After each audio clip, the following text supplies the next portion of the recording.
తెగిపోయింది, ఆట అయిపోయింది. అసలైన శిష్యుడు అంటే నువ్వే సాల్వా. కైవల్యం గురించి సరైన సమయానికి గుర్తు చేశావు.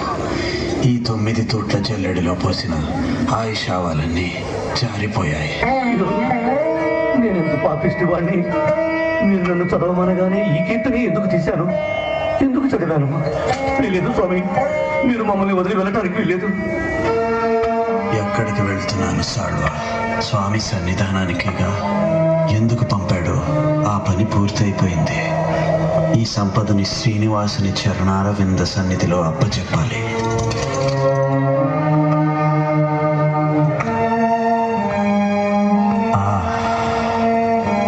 శ్రీమన్నారాయణ చరణం శరణం ప్రపద్యే.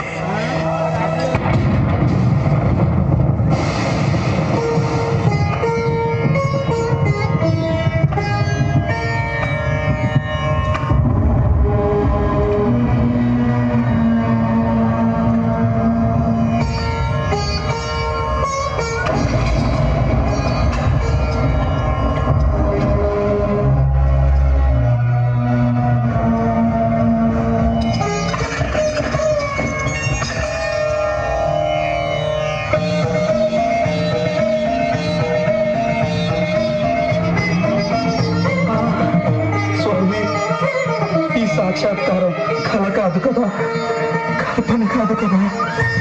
ఆపద ముక్కులవాడ అన్ని భయాలను పోగొట్టే అభయ హస్తంతో, కరుణామృత ధారలు కురిపించే కటి హస్తంతో నన్ను కౌగలించుకున్నావా? నా తల్లులిద్దరికీ నిలయమైన నీ గుండెలపైకి నన్ను చేర్చుకున్నావా? నాతో పలికించుకున్న ఈ కీర్తనలకు ప్రతిఫలంగా ఇంత పెద్ద కూలి ముక్క చెప్పావా? నా జన్మ కలిగించింది, చరితార్థమైంది. ఏడుకొండలవాడా, ఇదిగో ఇదిగో నీ సొమ్ము.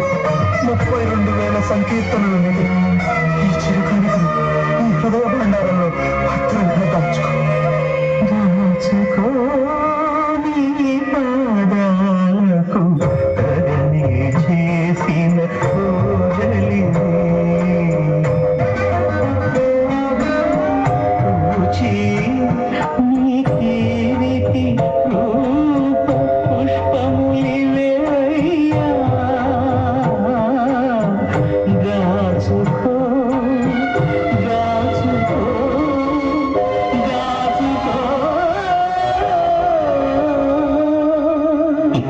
దాచుకుంటానులే గాని ఏమిటి అప్పుడే లెక్కలు అప్పచెప్తున్నావు? అప్పుడే ఏమిటి స్వామి, ఈ కట్టె పుట్టి 95 సంవత్సరాలు గడిచిపోయాయి. పోయిన ఆ కాలాన్ని వెనక్కి తిప్పి అఖిల సృష్టి ధర్మాలను అధిగమించి నీ ఆయుష్యం పెంచుతావు. మాలాగా ఎప్పుడూ యవ్వనంతో ఉండే వరం ప్రసాదిస్తాను. నటన సూత్రధారే, నీ పరమపద సోపానపు ఆటలు కోరికల నిచ్చెనలు ఎక్కించడం, ఆశల పాములతో మింగించడం నాకు కొత్తేమీ కాదులే. ఇంకా ఈ దేహంపై మోహం ఉందా పోయిందా అని పరీక్షిస్తున్నావు కదూ గోవిందా? కాదు, ఇది పరీక్ష కాదు. కాకపోతే ఏమిటి మరి? నీ కీర్తనలపై వ్యామోహం. నిజం, పాటతో మా హృదయ సామ్రాజ్యాలను పరిపాలించిన కవి మహారాజు. నీ పాటలను వింటూ మేమెంత పులకించామో, ఎంత పరవశించామో ఎలా చెప్పను. ఒకనాడు నువ్వు మా ఏకాంత సేవా సమయంలో జో అచ్యుతానంద జో జో ముకుంద లాలి పరమానంద రామ గోవింద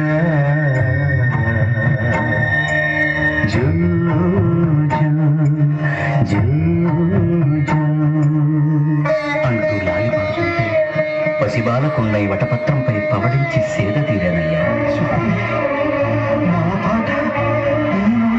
ఒక్క పాట ఏమిటి, ఇంకొకనాడు మా దేవీరులకు మంగళ నీరాజనాలు సమర్పిస్తూ మరో అద్భుత కీర్తన. కీర్తన ఆలపించాం. ఆ కీర్తన పద్మ పద్మ ఏమిటది?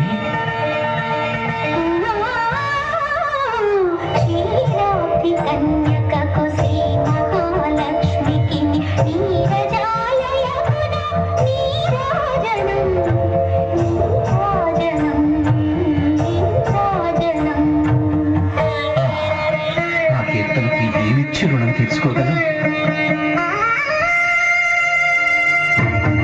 నమ్మడం లేదు కదా పద్మ, భూదేవి, చెప్పండి, మీరైనా చెప్పండి. ఆ సంకీర్తనలంటే మాకెంత మోహమో. అవునన్నయ్య, ఆ సంకీర్తనల కోసమే స్వామివారు ఎతిగా మారి 7 కొండలు దిగొచ్చి నిన్ను ఢీకొని నీ దారి మళ్లించారు.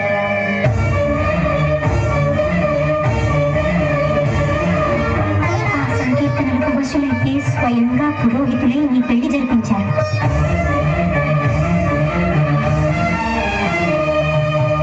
అనంత ప్రకృతి మండలాలను మూసే పావన భుజస్కంధాలపై నీ పల్లకి మూశారు.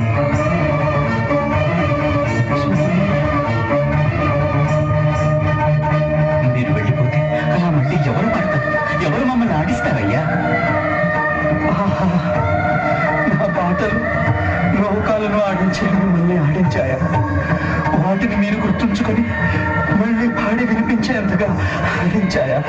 చాలు స్వామి, చాలు. నాకు పట్టలేని అలసిపోయేంత ఆనందం కలుగుతుంది. అమ్మా, అమ్మా, ఈ ఆనందం నాకు దూరం కాకముందే మోక్షలోకం అనుగ్రహించమని చెప్పండి అమ్మా, చెప్పండి అమ్మా. వినరు, ఈ భక్తులు మా మాట వినరు. వాళ్ళు చెప్పిందే మేము వినాలి, వింటాం. కానీ అంతకుముందు మనసారా ఇంకొక కీర్తన వినాలి. అవును స్వామి, ఒక్క పాట పాడవా అన్నమయ్య?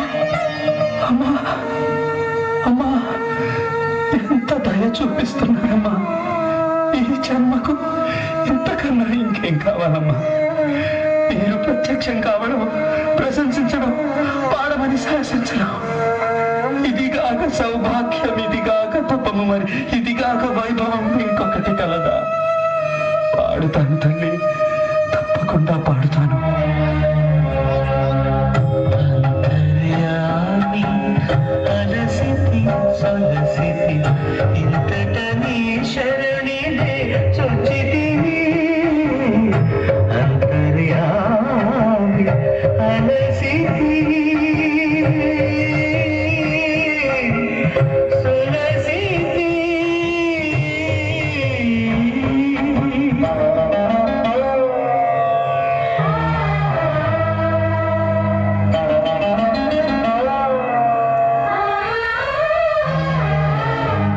కోరిన కోర్పులు కోయవి కట్లు తీరవు నివవి తెలుసగా.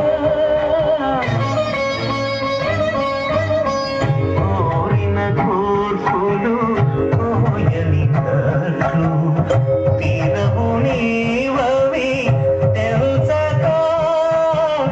భారపు పగ్గాలు ఆపపు పుణ్యములు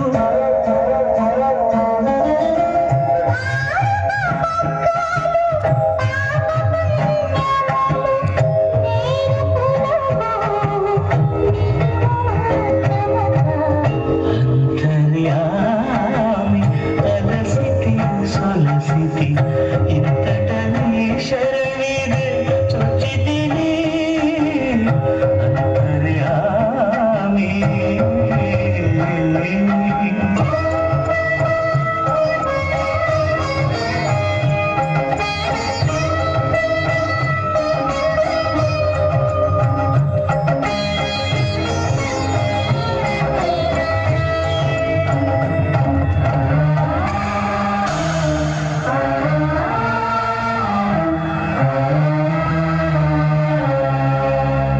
మదిలో చింతలు మైలలు మడుగులు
ఇంతటనీ శరణి చచ్చి